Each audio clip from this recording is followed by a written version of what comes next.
Old is gold, এই কথাটা কিন্তু আমরা সবসময় শুনেই আসছি। আজকে এরকমই একটা আর্ট নিয়ে চলে এসেছি তোমাদের সাথে, সেটা হলো বাটারফ্লাই আর্ট, যেটা সবসময় নতুনত্ব। তো চলো প্রথম থেকে শুরু করা যাক।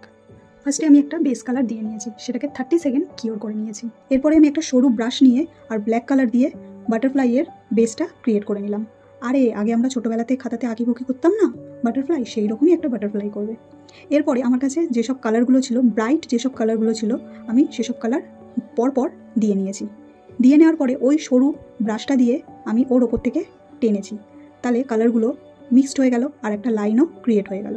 আমার ভিডিওটা একটু ভালো করে ওয়াচ করো, তাহলেই তোমরা দেখতে পেয়ে যাবে আমি কীরকমভাবে লাইনটাকে ক্রিয়েট করেছি আর কালারগুলো কীভাবে মিক্সিং করেছি। এরপরে আমি বাটারফ্লাইয়ের সাইড দিয়ে হোয়াইট কালারের ডট ক্রিয়েট করেছি। এটা তোমরা চাইলে করতেও পারো বা নাও করতে পারো, আমার ভালো লাগছিল তাই আমি করেছি। কেমন লাগলো বাটারফ্লাইটা? বাটারফ্লাই একটু কালারফুল না হলে ভালো লাগে বলো? এরপরে আমি পুরো জিনিসটা টপ কোট দিয়ে সিল করেছি। ব্যাস, আমার বাটারফ্লাই রেডি। আজকের মতো তাহলে টাটা।